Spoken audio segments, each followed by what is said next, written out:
Bueno amigos, qué bien que me acompañan en esta ocasión nueva vez para conversar sobre temas interesantes, sobre temas noticiosos, sobre la historia.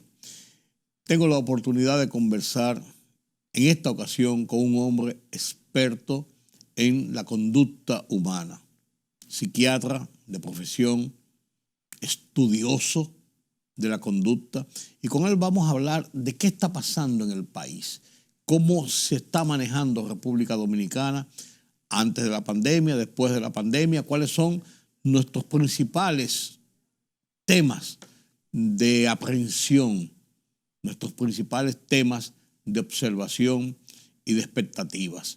Pero también voy a conversar con él sobre la parte histórica. A propósito de su libro, su último libro, que se ha convertido en un bestseller en República Dominicana, sobre las 3 vidas de Joaquín Balaguer, vista por un psiquiatra.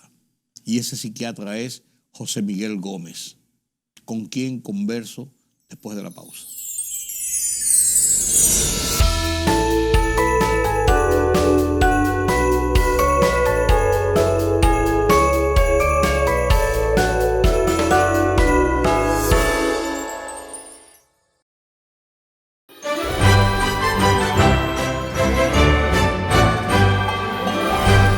Gracias por continuar con nosotros. Qué bueno que me acompañan en este conversatorio con un prominente médico psiquiatra de República Dominicana, pero por demás un investigador de la sociedad dominicana. En sus libros ha plasmado esa parte de la historia que mucha gente no conoce o que mucha gente conoce por retazos, por episodios determinados, pero él la ha ido compilando y la ha convertido en lo que es la historia de X personajes. Vamos a hablar con él de esa parte más adelante, pero yo quisiera comenzar conversando con el doctor José Miguel Gómez sobre la sociedad dominicana. ¿Qué está pasando desde su óptica de psiquiatra en ejercicio, del hombre de la consulta cotidiana que palpa el sentir de la gente? ¿Qué está pasando con la sociedad dominicana? Y lo digo en este término solamente. Uno ve un cambio, nosotros que somos ya más viejitos, vemos un cambio de lo que era, claro, hace muchos años, pero de lo que era hasta hace pocos años, 10, 12, 15, hasta 20 años, quizás para entrar en este siglo, de cómo las cosas han cambiado y a veces nosotros nos espantamos de algunas cosas. Doctor, buenas noches. Qué bueno que me acompaña. Buenas noches, muchas gracias. Yo me siento muy complacido porque me gusta tu programa, me gusta conversar contigo. Gracias por invitarme. Es una amistad de viejo, de muchos años, y de algunos conversatorios así, públicos como este. Y te voy a tutear. Claro. José Miguel, ¿qué cambios ha tenido la sociedad? La gente dice que la pandemia cambió todo. Pero yo creo que la pandemia, pienso yo, sí, cambió muchas cosas, hasta uno mismo. Pero la pandemia va de paso. O todavía estamos en los rezagos de la pandemia, en los efectos de la pandemia. Y cómo esto incide realmente en la sociedad, en los jóvenes, en la familia. Mira, buenas noches. La sociedad dominicana y toda Latinoamérica, el mundo cambió. Lo cambió la economía, lo cambió la política, lo cambió los fenómenos sociales, y la pandemia evidenció, desnudó, le creó un diagnóstico adicional a sociedades que ya tenían vulnerabilidades y le acrecentó los problemas de salud mental. Si hay alguien que impactó en la salud mental del mundo, fue la pandemia. Y la pandemia movilizó a la sociedad. Ahora, la República Dominicana es un país que, por ejemplo, si tú hablas con cualquier economista, te va a decir que en los últimos 30 años nosotros hemos tenido crecimiento. Esas son las cifras frías. ¿Verdad? Pero te van a decir que no iguala el desarrollo porque el crecimiento ha sido con mucha inequidad, con mucha desigualdad. Ha sido un crecimiento con una inversión social todavía excluyente entre unos y otros. Lo que llaman la distribución justa. Una distribución inequitativa. Inequitativa. del Producto Interno Bruto. Y eso tú lo percibes no solamente en la pandemia, lo percibes cuando llueve, cómo los más vulnerables se ponen a la pared, cómo los fenómenos naturales te evidencian lo crudo de la desigualdad. Fiona en el este. Vimos cómo el este era tan pobre, siendo las provincias que más generan riqueza por turismo. Así es. Sin embargo, ¿Qué contraste? Entonces, fíjate que la mayoría de empleados del este vivían alrededor de Cañada y en la marginalidad. Entonces te está hablando que el ingreso, el salario, no representa acceso a calidad y a calidez de vida. Y por otro lado, te lo acaba ahora en el sur, este aguacero de noviembre, te impactó totalmente. Y te pone en evidencia todavía los cordones de desigualdades que vivimos.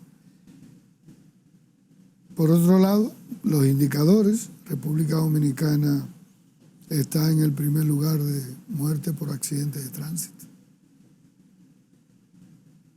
La primera muerte de personas en edad productiva en República Dominicana son accidentes de tránsito. La primera causa de embarazo en adolescentes lo constituye la República Dominicana. El tercer país de feminicidio y de violencia doméstica intrafamiliar lo tenemos. Tenemos un problema con la violencia social, la delincuencia que nos ha cambiado los estilos de vida, y ahí es que preocupa el impacto que tiene en la salud mental. Es decir, la República Dominicana, en los tiempos que tú te desarrollaste, creciste, te diste cuenta que es un país gregario, cherchoso, colectivista, amistoso, por la cultura y la idiosincrasia del ser dominicano. Pero la delincuencia, la vulnerabilidad social cambió los estilos de vida y creó una paranoia social. Fíjate que, por ejemplo, la República Dominicana en los últimos años, producto de esa delincuencia, no solamente cambió, sino que entró en un proceso de deshumanización y de desafecto, que es parte de la salud mental. Nadie se para en un accidente de tránsito. Sí, a filmar. Con un celular. ¿Ve? Pero no a dar altruismo ni solidaridad. Una señora se quejaba ahora en el accidente del muro de la avenida 27 de febrero del túnel, se quejaba de que mientras ella pedía socorro, ayuda, había mucha gente en su entorno, pero todos filmando, sí, nadie a darle la mano. Nadie a darle la mano. Tú te encuentras que ya nadie después de las 10 de la noche se quiere parar en un semáforo, en una esquina, por temor. Ya la gente, si ve un motorista, se asusta. Ya tú vas a un barrio como sector de Gascue, cualquier peantini, y tú le preguntas la dirección a alguien y se manda creyendo que lo van a asaltar. Es decir, eso ha cambiado mucho. Y la República Dominicana tiene algo más que preocupa también, y es que de una sociedad colectiva, gregaria, la economía y los servicios tan precarios lo ha ido individualizando. Tenemos una sociedad con indicadores sociales, no de cohesión social, sino de individualismo social. Y por los Estados Unidos, que tú vives en un edificio y tú no sabes ni quién vive al lado, ni abajo, ni arriba, ni te importa. Ni te importa, ¿verdad? Entonces esa empatía social se ha ido perdiendo. El apego, el vínculo, el sentido de pertenencia gregario se ha ido perdiendo. ¿Y cómo se transfiere eso en el comportamiento social del dominicano? En la manera particular individual, si usted tiene un problema de luz, usted tiene que comprarse una planta o tener un inversor. O sea, si usted tiene problemas de cada agua, uno es de cada usted uno. tiene que tener un tinaco, tiene que tener un sistema. Si tiene problemas de inseguridad social, tiene que tener un guachima, si tiene recursos, o tiene que tener perro, o tienen que cercar la comunidad donde viven. Si es un problema de salud, tienen que tener dos tipos de recursos para la salud y seguridad social.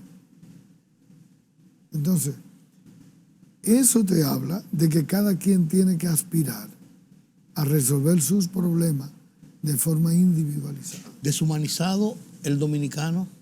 ¿Podríamos calificarlo así? ¿O qué calificativo podemos darle? Entre violento, entre disgregado, deshumanizado. No es deshumanizado, es la expresión psicosocial de lo que está pasando en Latinoamérica. Okay. ¿Verdad? Esos problemas han cambiado el comportamiento social del dominicano. Es menos altruista, es menos solidario, tiene más tendencia paranoica, a la paranoia social, no a la enfermedad psiquiátrica, sino social. Y, lógicamente, la política. Y aquí quiero hacer una parada.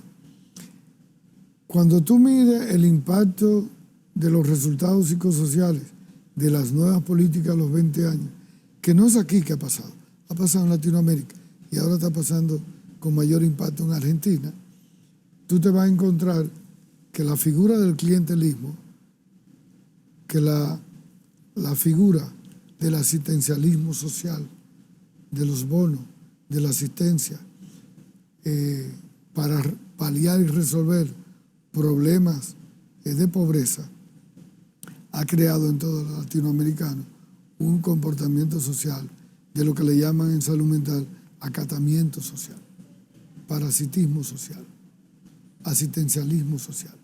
Es decir, le quita la oportunidad de la gente desarrollar las habilidades sociales para ser productivo. Y la gente cree que eso es invertir en pobreza. La gente no sale de pobreza con asistencialismo.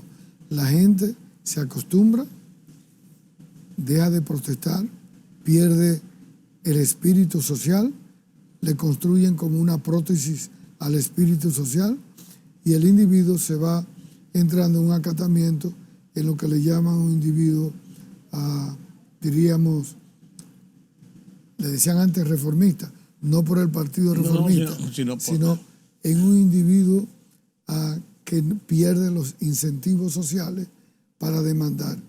Y eso es preocupante porque entonces la otra parte que te crea la sociedad posmoderna, la sociedad hedonista, la sociedad de la visibilidad, la sociedad del éxito a través de la tecnología, el otro impacto es peor. Entonces, en ese cuadro que te estoy diciendo, la República Dominicana tiene graves problemas inmediatos en la salud mental y para los próximos años. ¿Y cómo revertir esto, doctor? Y lo digo, y fíjense que le digo doctor, ¿cómo revertir esto? Ustedes que son los estudiosos principales de la conducta humana, que conocen esas interioridades porque saben percibirlas, esas interioridades y ver más allá. Es como la persona que le chequea la visión a uno, le pone un aparatico y dice, está muy alta la presión del ojo. Y uno dice, pero ¿cómo ese hombre lo supo? Pero eso es lo que hace el profesional. Entonces, ¿cómo revertir esto? Mira, la República Dominicana, con los indicadores de salud mental que la misma OPS y la OMS le ha demandado a República Dominicana y a toda Latinoamérica, invertir más en salud mental. Aquí tenemos un grave problema y la gente no lo está entendiendo. No solamente la pandemia triplicó los problemas de la salud mental. El 20% de la gente en cualquier país del mundo va a tener riesgo de padecer un trastorno mental. El 20%. De cada 10, 6 se van a deprimir. O sea, hay un 20% para comenzar. ¿Verdad? Como punto de partida. Entonces, después de la pandemia, eso se triplicó. ¿Por qué? Después de la pandemia aumentó la depresión, aumentaron los trastornos de pánico, los trastornos por ansiedad, el consumo de droga, el abuso, la violencia social, el divorcio se incrementó los problemas de pareja, se incrementó el tipo de trabajo que fue no presencial, le cambió el estilo a mucha gente. Y mucha gente no pudo tener la capacidad, después de la pandemia, de adaptarse y volver a la normalidad. O de adaptarse a lo nuevo o de volver a su estatus anterior. ¿Ves? Entonces se queda como en un limbo. Sí, pero la pandemia hizo más vulnerable al que ya tenía una condición de vulnerabilidad. O sea, ¿tú te imaginas la pandemia lo que pasó con los ludópatas que tienen años jugando en casinos sí. y de golpe le cerraron los casinos? Sí. Con el alcohólico que va todos los días a un bar a beber y estaba cerrado. Tú te puedes imaginar lo que pasó con el síndrome de abstinencia de esas personas. Lo que pasó con familias que en el trabajo diario tuvieron que juntarse y quedarse 24 horas juntas, que no se conocían. Y por eso aumentó la violencia intrafamiliar, el maltrato a los niños, que UNICEF habló mucho en la pandemia. Claro. De cómo estaban maltratando a los niños, a los adolescentes. Mucha gente se fue de su casa porque no soportó. No aguantó. Porque era un 24/7 viviendo encerrado. Entonces, todas esas cosas que implementaron que había que adaptarse, y ahora tú te encuentras que cambió la tecnología, la inteligencia artificial, le ha quitado la privacidad a la gente. Y todos esos cambios rápidos que está implementando la sociedad, la gente no tiene las habilidades, la destreza, la capacidad, el juicio crítico para entender los fenómenos que le están pasando y que le está cambiando la vida. Muchos jóvenes están acudiendo a buscar ayuda a donde los psiquiatras, donde los psicólogos, donde los expertos en la conducta. Deberían de ir más. Van cuando ya el detonante es muy alto, cuando el bombillito rojo ya sonó. Pero deberían de ir más a la prevención. Lo importante de la salud mental es prevención. Diagnóstico temprano, tratamiento temprano, disminuir factores de riesgo temprano. Cuando ya usted llega descompensado, con los indicadores muy altos, no es igual llevar una depresión cuando empezó a llevar una depresión ya cuando usted tiene un intento de suicidio. Entonces, aquí es que la República Dominicana está fallando. ¿Sabe cuándo invierte Dominicana en salud mental del presupuesto nacional de salud pública? Es menos del 1%. Posible. Cuando la OMS, la Organización Panamericana de la Salud, la Organización Mundial de la Salud, estipula un 3 o un 4%. Mínimo. Mínimo para que pueda haber programas de salud mental. Todavía, al siglo XXI, tenemos provincias en República Dominicana que no hay acceso a salud mental. Ninguna de las provincias de la frontera tienen psiquiatras, tienen psicólogos, tienen programas instalados de salud mental. Todavía tenemos un déficit de más de 200 camas de salud mental. ¿Ve? Entonces, todavía los programas de rehabilitación psicosocial de los enfermos que deambulan por las calles. Faltan los programas psicosociales, las casas de acogida de fin de semana, de por la mañana, de medio camino, para en programas de rehabilitar el enfermo que deambula por la calle, que son muchos. Si tú vas a la ciudad colonial, tú te encuentras muchos enfermos mentales deambulando, desnudos, semidesnudos, en condiciones infrahumanas. Las autoridades, a juicio tuyo, ¿las autoridades entienden esto o las autoridades lo entienden, pero hay otras cosas, otras prioridades?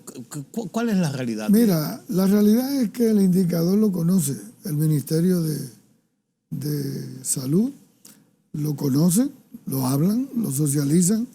Hay un problema de presupuesto. Hay un problema... Básicamente económico. Económico.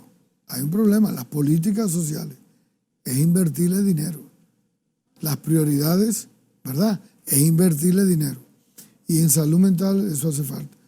Cuando tú buscas los indicadores, que El primer indicador de República Dominicana, la demanda de la atención en salud mental, son jóvenes y adultos tempranos por debajo de los 35 años. Ahí que está la franja de la demanda en salud mental. La tercera ocupación de cama son los trastornos por adicción, son las drogas. Son las drogas. Oye, el problema que estamos teniendo. Y esa es una franja importante en ese consumo de drogas. En ese grupo etario, sí. Y en ese grupo etario de los grupos más vulnerables que demandan la ayuda, ¿verdad? Por la adicción. También tenemos que desmontar, desestigmatizar el problema del que el consumidor o el adicto es un sinvergüenza y un delincuente. Es un enfermo mental. Las adicciones son enfermedades del cerebro, son enfermedades mentales. Esa ley 5088 del Consejo Nacional de Drogas, que todavía el muchacho del barrio, que lo encuentran con 2 bolsitas de marihuana y una de cocaína, lo meten y lo tiran 2 años en una cárcel y no se dan cuenta que es un consumidor que lo que necesita es un programa de rehabilitación, de reinserción social. Total, diametralmente opuesto, meterlo, tirarlo en una cárcel, a ayudarlo a recuperarse. Correcto. Ese es el gran problema. En la consulta del médico, del psiquiatra, del estudioso, ¿qué va más buscando la gente? Porque, y tú decías muy claro, ya cuando el ciclo es ya alto, cuando prendió la luz roja, no cuando comienzan a verse los efectos de un estado depresivo, de una situación que no es normal. ¿Qué es lo que más, a dónde está mayormente? ¿Un problema del temor, de la inseguridad? Eso está en estadística, y la primera demanda de la atención a salud mental en el pueblo dominicano es depresión. La segunda, los trastornos de ansiedad, ataque de pánico, trastornos de ansiedad generalizada. El tercero, los trastornos del sueño.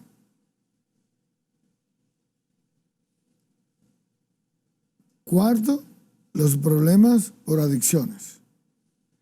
Quinto, los problemas de disfunción familiar, los conflictos de pareja y problemas de convivencia de relaciones con los hijos. ¿Verdad? Y luego están ya los otros problemas de tipo psicosociales y lógicamente los trastornos por bipolaridad, por esquizofrenia. Pero el gran problema que seguimos teniendo es que cuando tú haces el diagnóstico de este problema de salud mental y tienes que diagnosticar y tienes que medicar, entonces ahí tú tienes una trampa en República Dominicana, y es que todavía la Ley General de Salud excluye en su mayoría el acceso a los medicamentos psiquiátricos. Incluso la consulta privada que son también muy caros. Incluso la consulta privada. Privada. Sí. Entonces, tú te encuentras que una familia que tenga un paciente con demencia, con Alzheimer, o demencia vascular, o Parkinson, tiene un costo de más de 60 y 40 mil pesos mensuales. En medicamentos. En medicamentos. Sin el seguimiento. No, en medicamentos. En medicamentos. Que un paciente depresivo y bipolar o esquizofrénico tiene un costo que anden de 30 y 40 mil pesos de medicamentos. Eso es insostenible. Con enfermedades que no son curables, que es de por vida, que es de muchos años, y que encima tiene un problema de un plan básico que te da 8 o 12 mil pesos, que no cubre el mes. Eso es insostenible en un sistema salarial de ingresos per cápita como el que vive República Dominicana. Correcto. Es desproporcional totalmente. Correcto. Entonces, ¿qué tú llevas eso?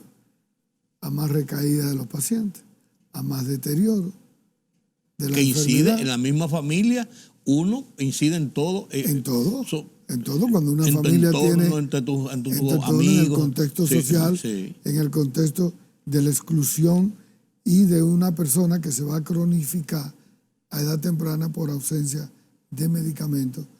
El programa de reinserción y rehabilitación que hoy permite que cualquier ciudadano que tenga un trastorno bipolar, una esquizofrenia, que tenga una depresión, con los nuevos psicofármacos que hay, puede hacer una vida totalmente reinsertada en términos laboral, social, marital, familiar. Ahora, eso sí tiene el acceso al medicamento. Claro, claro. Cuando no tiene el acceso al medicamento, al chequeo médico, entonces se va a deteriorar. Hay un signo de contagio como si fuera un sarampión, porque eso contagia a la familia. Y ahí todo el mundo comienza en la misma situación. Esos son los cambios que para el 2024 la República Dominicana, yo espero que pueda hacer lo que pueda priorizar la salud mental y que la salud mental no siga siendo la cenicienta donde menos se invierte. ¿Hay signos de eso? ¿Tú lo planteas porque tienes alguna información o tienes se han adelantado pasos de decir vamos a ponerle más atención a esto? Sí. Sí. A final de año han hecho encuentros y me consta que la vicepresidenta del país, que tiene que ver con el concepto de salud, el mismo ministro de Salud, los amigos psiquiatras que dirigen el Servicio Nacional de Salud y Salud Mental, han estado hablando de eso. Y sobre todo, hay una sensibilidad en la señora Raquel Arbaje, la esposa del presidente Luis Abinader, que es muy sensible con los temas de salud mental, con la niñez y con la adolescencia. Que mira, que parece ser una cosa consecuente, porque recuerda que la primera dama en el gobierno de Danilo Medina se ocupó también de ese tipo de cosas con los niños autistas que hicieron el CAC, claro, que está en la Luperón. Y con las personas de la calle comenzaron los programas de rehabilitación que pusieron. Cosas, sí, se han hecho un intento. O sea, ahora, el problema es darle el seguimiento, seguir invirtiendo más. Necesitamos seguir invirtiendo más en salud mental. Más cama hospitalaria, dar la cobertura nacional en salud mental y los sectores y los grupos más vulnerables tienen que tener acceso temprano. Involucrar la salud mental en la atención primaria en salud, que sea la primera puerta, Rudy, que no es posible que una persona para llegar al psiquiatra, al psicólogo, tenga que dar tantos pasos. No, es que entra el programa al primer nivel, claro, que es el nivel primario. Es que tiene un problema de una dolencia de la espalda. Eso se refleja en un estado de ánimo, en una actitud, en una situación depresiva. Y la otra que vamos a tener que trabajar es cambiar los indicadores sociales, que yo no sé cómo lo van a hacer, pero se le puede decir, porque tenemos una de las ciudades más estresadas. Sí. El transporte tienen que resolverlo. El ruido. Los ruidos, sí, una cosa la contaminación, infernal, la falta de visibilidad, la velocidad, la violencia en el tránsito. Sí, es decir, es una de las ciudades, Santo Domingo, Santiago, San Cristóbal,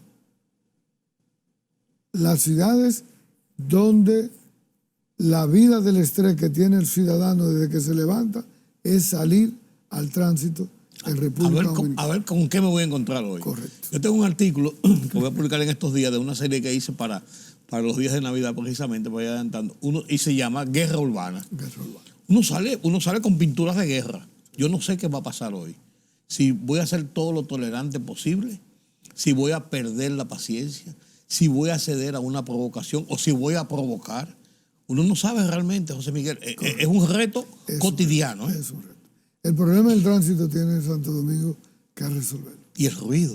Es una ciudad altamente ruidosa. Ruidosa, sin visibilidad, sí, con mucha contaminación. Poco amigable. No. Se dice que también el tránsito es una expresión psicosocial de cómo anda la salud mental del ciudadano. Pues entonces porque tú sabes... Entonces esto es un manicomio. Y perdona la frase, y a ustedes no les gusta mucho a los psiquiatras usar esa frase, esa palabra, pero entonces porque aquí lo que se ve a diario son locuras realmente. La violencia que te tiran, los insultos, las señales que te hacen. Sí. Todo el mundo anda con un bate, un cuchillo, un revólver. Por eso, porque sale en una guerra urbana. Correcto. Es una guerra urbana. Una guerra urbana. O José Miguel, permíteme una pausa en este punto. Y yo quisiera, salvo tu mejor parecer y tener otras consideraciones sobre este tema, yo quisiera hablar ahora con José Miguel Gómez, el escritor, y entrar un poquito en la profundidad de estos textos que tú estás escribiendo. Esos por qué, esos a dónde tú quieres llegar, qué tú quieres decirle a la gente con estas investigaciones que tú estás plasmando. Porque no es sentarse a escribir poesía, no, es sentarse a escribir historia. Correcto. Historia que tienen trasfondo. Correcto. ¿Me lo permites? Sí. Permítame la pausa.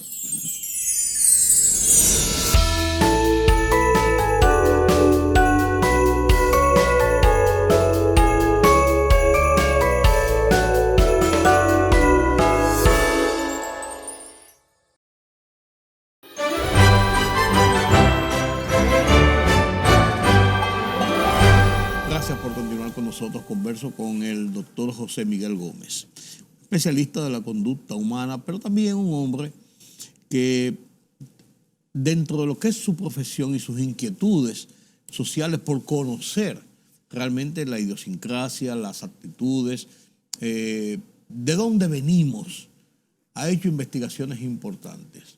Y el hombre se nos ha metido escritor y escribe bien. Lleva 18 libros escritos.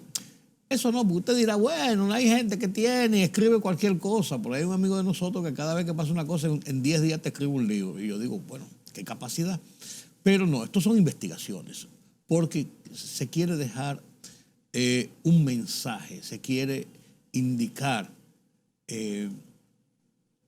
cómo es nuestra sociedad, porque uno conociendo de dónde venimos y cómo somos, uno entiende muchas cosas de por qué estamos aquí, por qué reaccionamos, como todo este panorama que dibujamos en el segmento anterior. José Miguel, este libro último tuyo, vamos a comenzar de atrás para adelante, de Balaguer, sobre el comportamiento de Balaguer. Yo he encontrado tantas cosas que yo no conocía de Balaguer, que yo creía que conocía, porque uno a veces ve a un hombre, ve a un líder, ve a una personalidad del país desde una óptica, al médico, al periodista, al político, pero detrás de cada una de esas profesiones, de ese desenvolvimiento público, hay una serie de situaciones que si uno no las conoce, no entiende a veces por qué ocurrió esto, por qué pasó esto. Hay que conocer esas personalidades y conocer esas intríngulis. En este caso de Balaguer. Mira, Balaguer... yo me ocupé, es mi segunda psicopatobiografía. La primera fue Trujillo. La primera fue Trujillo. Nada más y nada más. Oye, ¿por dónde tú comenzaste? Por Trujillo. Y ahora me tocó Balaguer, visto por un psiquiatra, las 3 vidas de Balaguer. Las 3 vidas de Balaguer. Y como tú dices, tú que tienes muchos años en el periodismo, tuviste mucha oportunidad para entrevistar y ver. Y de tus inicios viste todo el trayecto de Joaquín Balaguer, desde el 66.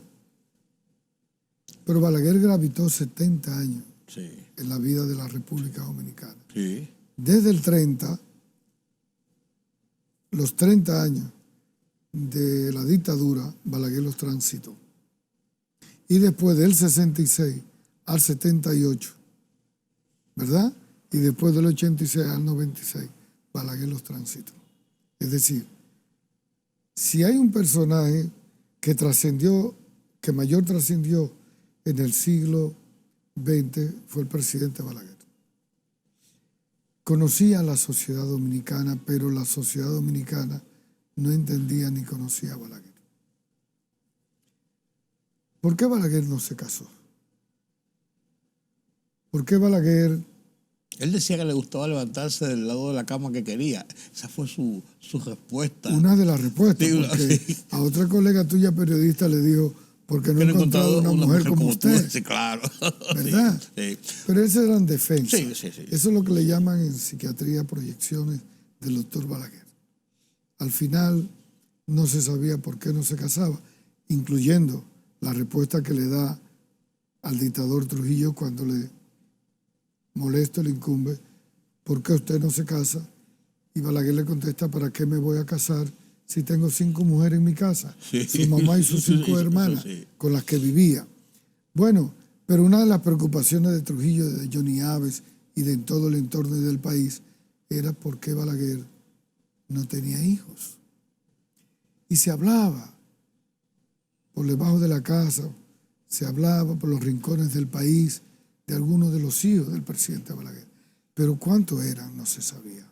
¿Y quiénes eran finalmente? ¿Y quiénes eran? Porque unos sí, unos no. Entonces, a mí me tocó escudriñar en esa parte secreta de la vida íntima. Como decía García Márquez, la gente tiene 3 vidas, una pública, una privada y una secreta. Yo me ocupé de la vida secreta del presidente Balaguer. Y ahí están los 11 hijos con 9 mujeres diferentes, aunque Repitín decía que eran como 28, pero yo pude contactar 11, con 9 mujeres diferentes. Y entonces también pude ver la inteligencia emocional, la inteligencia psicosocial, la habilidad y la destreza, la capacidad del presidente Balaguer de hacer el tránsito, de permanecer y cómo manejó cada una de las crisis que le tocó manejar y terminó siendo un líder autodirigido, redefinidor de la historia de este país, montarse en cada circunstancia, salir resiliente y lograr el propósito. Pero Balaguer, sobre todo, lo que le ayudó no fue ni la suerte, ni el destinismo que él creía, que era destinista, que era una forma de manipular, porque en el libre albedrío el destinista es cuando una fuerza superior te pone y te lleva. Pero cuando usted planifica lo que usted quiere, lo busca, lo organiza, lo provoca, lo espera, tiene que darse. Entonces, no es destinista, usted lo construyó. No, lo construyó, claro. Entonces, la otra parte que no se conocía del presidente Balaguer era la pregunta interrogante que la gente se decía. ¿Cómo todo el mundo terminó en desgracia con el jefe Trujillo? Y Balaguer no. ¿Cómo Balaguer se mantuvo en los 30 años de la dictadura? Desde un simple maestro de escuela hasta un tribunal de tierra, hacer una carrera kilométrica desde ministro, canciller, a vicepresidente, a presidente, a hacer el proceso de destruyización del país, el sucesor, y manejar el 66, la guerra de abril del 65 después, la crisis del 78 cuando entra Antonio Guzmán, todos esos procesos, Balaguer los manipuló, los manejó, los autodirigió y le sacó la oportunidad y la ventaja para él mantenerse en el poder. Y lo hizo a su modo, estilo, y lo logró. Ahora, ¿por qué lo lograba? Me di cuenta, estudiando Balaguer, y ahí fue la dificultad que tenían los historiadores en República Dominicana para poder describirlo, el comportamiento social de Balaguer. Lo ayudó el temperamento, lo ayudó el carácter, lo ayudó los rasgos de personalidad que tenía Balaguer. Es decir, cuando Balaguer se aislaba, cuando Balaguer no iba a ninguna actividad en la dictadura, o siendo presidente no iba a cumpleaños, o no bebía, o no tenía grupo social, o era un individuo huidizo, medible, frío, calculador. Eso que no entendía la gente y que creía que era pragmatismo de Balaguer, no, eran los rasgos de personalidad de Balaguer. Era Balaguer que tenía así. Era Balaguer que le tenía fobia al matrimonio.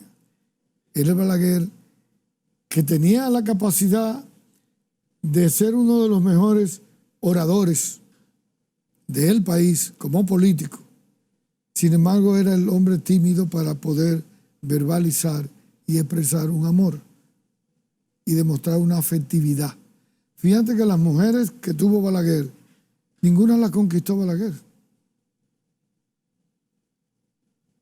Lluveres era que se encargaba y Polanquito de buscar a esas mujeres, las llevaban donde Perebello. Perebello era que la discriminaba si era el perfil del doctor y se las pasaba al doctor. Y las recuperaba después. Y las recuperaba después.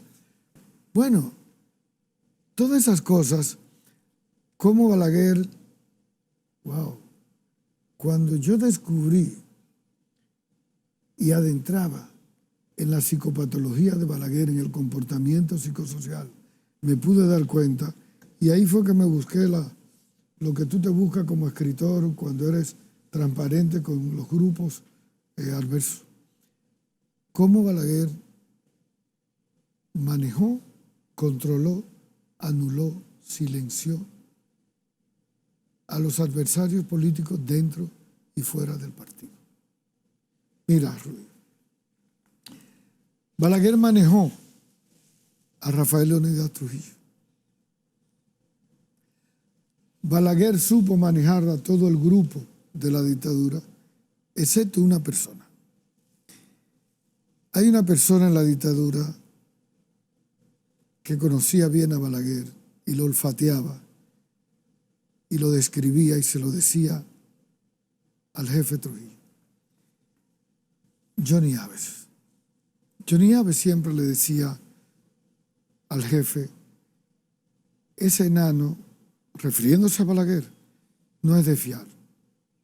Él trabaja con nosotros, pero no es de nosotros. Ese hombre no me gusta. Ese hombre no me gusta.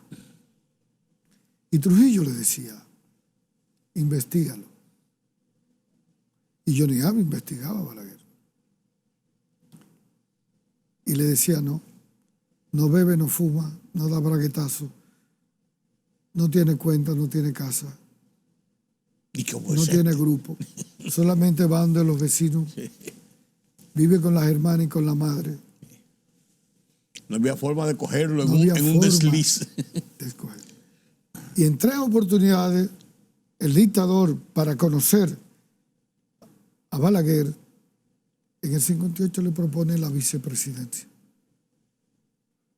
Y Balaguer se sale de abajo diciendo al jefe, ponga una persona de su sangre, uno de los suyos, a Héctor Bienvenido, su hermano. Y lo tranquiliza. Ese era Balaguer. No mostraba ambición. Ni interés, y lo quería.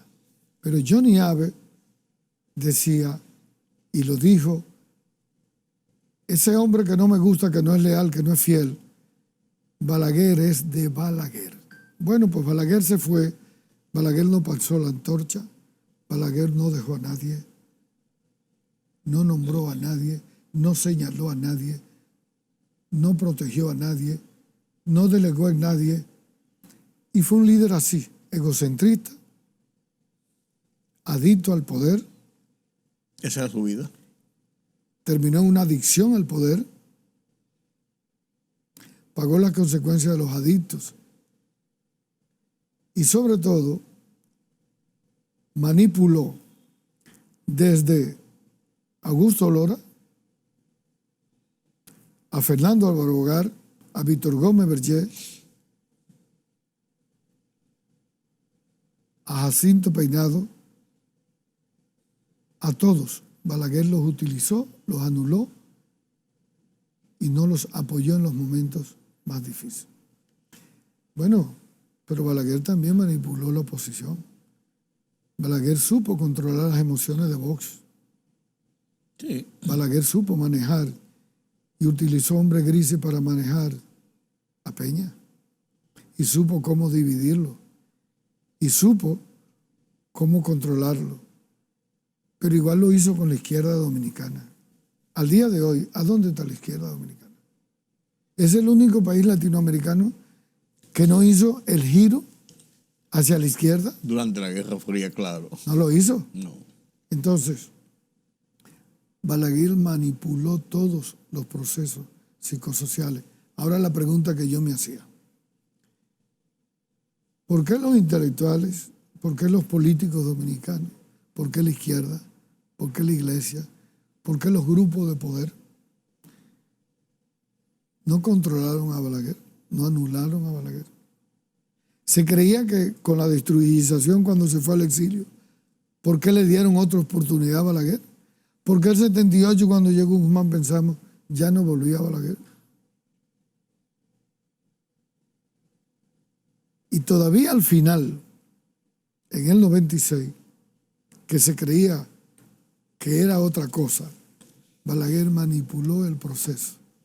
Lo manejó. Lo manejó. Y lo llevó donde él quería. Logró una cosa que poca gente logra. Y en psiquiatría es difícil identificar eso. Pocos seres humanos, amigos, logran estas tres cosas que te voy a decir. ¿Cómo tú quieres terminar? ¿Cómo tú quieres ser recordado? ¿Y quiénes son tus compañeros de viaje? Balaguer logró estas tres cosas. Logró una ancianidad útil, con propósito, con utilidad. Fíjate que ahora que estamos hablando en la posmodernidad de inclusión a la persona con alguna discapacidad, Balaguer fue presidente ciego y caminaba con flebitis, con dolores en las piernas. Ahora, Balaguer logró sus resultados y los resultados que él quería y cómo los quería. Yo recuerdo un episodio que yo viví. Ajá, cuéntame. Cuando en el Hospital Anderson, con el doctor de Baquey, Balaguer fue a chequearse a propósito de las elecciones del 90. Y el médico le dice, yo vi a ese hombre que lo llevaban arrastrando, Guaroa, yo lo relaté en última hora, lo llevaban arrastrando en una silla de ruedas para los chequeos. Y cuando al final no se sabía, estábamos en la incógnita de qué iba a decir los médicos, y él dijo que dependía de lo que los médicos dijeran para saber si se repostulaba. El doctor Michael de Backer, una figura, una autoridad. Una figura, una autoridad en los Estados Unidos y en el mundo, dijo, ese señor está preparado para gobernar la República Dominicana. Y yo me quedé pensando, yo estaba ahí en esa conferencia de prensa, estaba ahí, había visto los 2 días anteriores a ese Balaguer disminuido con un gorrito de media que lo llevaban prácticamente empujado. Y yo decía, por mis adentros, surgió una duda que por mucho tiempo nunca pude descifrarla. Lo dijo el doctor de Baquey por una afinidad con este viejito, porque Balaguer lo había convencido de que era así, o porque él estaba convencido de que era así. Eso lo convenció. Eso me responde, oye, tengo la respuesta de lo que tú acabas de decir. Mira, te voy a contar. Por eso te hago la anécdota. Yo duré 7 años estudiando el perfil de Balaguer. Sí. Entrevisté todas las personas, parte de la familia, desde los enanos, todo el contexto psicosocial, político. Tuve que leer toda la literatura de Balaguer, los escritos, los libros de historia, para ver los datos, ir a Santiago a ver toda la dinámica familiar, y de pronto me encontré cómo Balaguer tenía la habilidad de manejar los conceptos que la gente no se podía entender. Cómo el intelectual, el culto Balaguer, era supersticioso. El hombre que iba a San Juan y no se desmontaba en la casa del gobernador ni del síndico, sino donde doña Bona, mamá Bona, y allí mamá Bona le dijo que salga a ser el gobierno del niño, pero el propio Balaguer, que iba al sur, al lejano sur, a la Clarividente, a Lucina, en Barahona, se trancaba 3 horas en la casa de Luciana.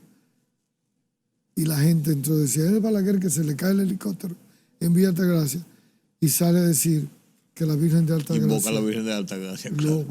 Pero cuando tú vas a la casa, tenía el retrato de la Virgen de la Altagracia, tenía un retrato del sacerdote venezolano, Don Gregorio Hernández, tenía uno de San Miguel, y era el mismo Balaguer tan supersticioso que entonces tenía 2 enanos en la casa y 2 perros. En el simbolismo greco-romano, los enanos alejan la maldad. Fíjate lo mágico religioso, Sí. lo supersticioso y el hombre culto que era. Sí. Una Entonces, composición perfecta para lo que era el hombre. entonces conocía perfectamente la idiosincrasia del dominicano, los grupos, sabía cómo dividir, sabía cómo crear una comisión para manejar un proceso. Y tenía la habilidad de que cuando, con esa fragilidad que tú cuentas, mandaba hasta ser digno de pena. Y donde la gente lo veía como frágil, vulnerable, que lo engañaban, Que creían que lo engañaban. que lo dirigían, que hacían con él lo que quería, que decía siempre que no iba y dejaba que hacían asamblea en el Partido Reformista y elegían el candidato y faltando días, entonces el presidente iba y manipulaba al grupo. Es decir, ese Balaguer vivió, transitó por los acontecimientos de la historia de la República Dominicana, conocía el comportamiento social dominicano, pero más que conocerlo, lo asimilaba, se adhería a él, tenía la flexibilidad y adaptó el personaje a las circunstancias psicosociales históricas cuando le convenía. Es decir, el Balaguer del 66 al 78, de los 12 años, Es uno. que hizo el gobierno represivo, de terror, de asesinatos, de crímenes, de persecución, el Balaguer que utilizó todo el concepto de la dictadura, de esa banda de los 42, de la dictadura, a la banda colorada de los 12 años, el Balaguer que permitió los incontrolables, los insaciables, que lo decía y lo mantenía. Sí. Bueno, es el mismo Balaguer que hace el tránsito del 86 al 96 y se va adaptando y termina en un proceso que la sociedad no lo entendió y ahora fue que la sociedad entendió lo que pasó desde el punto de vista político, social, y que yo lo expreso en el libro sobre la personalidad de Balaguer. El libro al día de hoy, que no lo sabía yo, el libro lleva 3.000 tiradas, hay que volver a tirar, está en el libro, fue más vendido en la Feria del Libro, está al día de hoy en el más vendido en Navidad en Cuesta Centro del Cuesta Libro, está en Amazon, y entonces yo encontré a Balaguer cuando hice el libro de la dictadura de Trujillo. Sí, porque tenía Ahí que fue llegar que ahí, dije, claro. tenía que estudiar el personaje. Y ahora me encontré con la persona Que te lleva que tuvo el terror en la dictadura, al siguiente que personaje. manejó a Balaguer, que conocía a Balaguer, y ahora estoy trabajando la psicopatología de Johnny Abe. Y lo titulé porque yo para escribir necesito el título. Johnny Abe, el psicópata del jefe. Es decir, porque Johnny Abe hay que estudiarlo desde el punto de vista de la psiquiatría. Sí. Bueno, ya más adelante después, Sí. Area Peña o a Bosch. Hay un personaje muy complejo que puede, desde el punto de vista de la psicología, de la psicopatología, del comportamiento social, del cambio de un ser humano. Bueno, es el coronel Francisco Alberto Camaño Deño. Te voy a hacer una pregunta para terminar y una respuesta, ojalá que pueda ser muy concisa, porque el tiempo se nos ha ido. ¿Te ayudó esta investigación a Balaguer a conocer más la sociedad en el encaje de tu profesión inicial, más que de escritor, como psiquiatra, como conocedor de la conducta humana, o por el contrario, o concomitantemente, Balaguer te indica cuál es esa fisonomía, por así decirlo, del dominicano. Aprendí de Balaguer, aprendí de la patología social dominicana. Y a través de Balaguer aprendí algo que él decía, respondiéndote en la patología social. Sí. Balaguer dijo, a mí no me va a pasar lo que le pasó al civilista Francisco Ulises Payá. A mí no me van a tumbar y no me van a dejar llegar como le pasó a los Ureña, a los Meriños, a los Hostos, a los Lugos, a vos. A mí no me va a pasar. Entonces, tuvo que hacer lo otro que se hacía para que llegar y mantenerse. Para que eso se cumpliera. Entonces, cuando yo tuve que estudiar, que lo tengo en blanco y negro, escrito a mano, no lo he publicado. Cuando yo tuve que estudiar a Santana, a Báez, a Lilí, a Trujillo para poner los dictadores, continuar con los demás, entonces te voy a dar un dato que me dio mucha pena y te estoy respondiendo. Hasta el 65, a 1965, hasta la Cuarta República.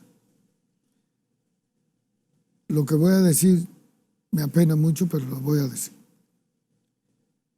Desde ese tramo, en la República Dominicana, llegaban las personas más enfermas a presidente, los más disfuncionales. Y mientras tú eras más sano, desde el punto de vista de la personalidad o desde el punto de vista moral o psicosocial, no llegaba. No llegó Duarte. No se pudo mantener Ulises Payá. No llegó Meriño, no llegó Villini, no llegaron los Ureña, no llegó Hosto. No pudo llegar Bonó, no pudo mantenerse Bo, no llegó Peña. Entonces, cuando tú estudias la otra parte, te llega Santana, te llega Báez, te llega Lilí, te llega Trujillo, te llega Balaguer, te llega el otro, te llega el otro, te llega el otro. Entonces tú tienes que buscar la explicación o en la sociedad que sintoniza con las patologías o son los hombres de la patología que sintonizan y expresan lo que es el resultado de la sociedad. Claro, como las sociedades son dinámicas, hoy cambió la sociedad. Ya no es posible en el mundo de la geopolítica, y tú lo comprendes muy bien como intelectual, ya no es posible al método de Balaguer para atrás. Claro. Ya hoy en día claro. es diferente. Ahí todo. no encajaría. Ahí no encajaría. Sí, por así decirlo. Gracias, José Miguel. Qué buen conversatorio. Estoy deleitado y es una pena que el tiempo nos obligue a cortar, pero tenemos tanta tela. ¿Por dónde cortar? Vamos a volver. Qué interesante esto. Y qué interesante porque cómo desde la óptica del profesional se pueden interpretar las realidades de estos personajes, que a veces uno no lo entiende porque, como te decía hace un rato, uno los encaja en el político, lo encaja en el literato, lo encaja en el hombre público y uno lo ve desde la óptica que uno quiere verlo. Pero para conocer todo eso en profundidad hay que hacer un estudio y hay que tener un sentido de lo que es la sociedad. Te agradezco que hayas compartido conmigo y con nuestro público estas reflexiones que yo creo que nos sirven de mucho. Esa es la sociedad dominicana. Un buen año. Igual para ti, José. Te deseo lo mejor. Qué bueno, qué bueno. De siempre, Rudy. Me siento feliz de que hayamos compartido estos momentos. Muchas gracias. Gracias a ustedes, señores. Qué felicidad, qué bien haber compartido con José Miguel Gómez, médico, psiquiatra, escritor, investigador de la historia dominicana, de esa historia reciente que tenemos tantos y tantos puntos oscuros todavía, que tenemos que buscar la forma de encajarlos para comprender en su totalidad de dónde venimos, cómo hemos transitado, cómo estamos en este punto y hacia dónde vamos. Yo soy Rudy González. Gracias por su compañía.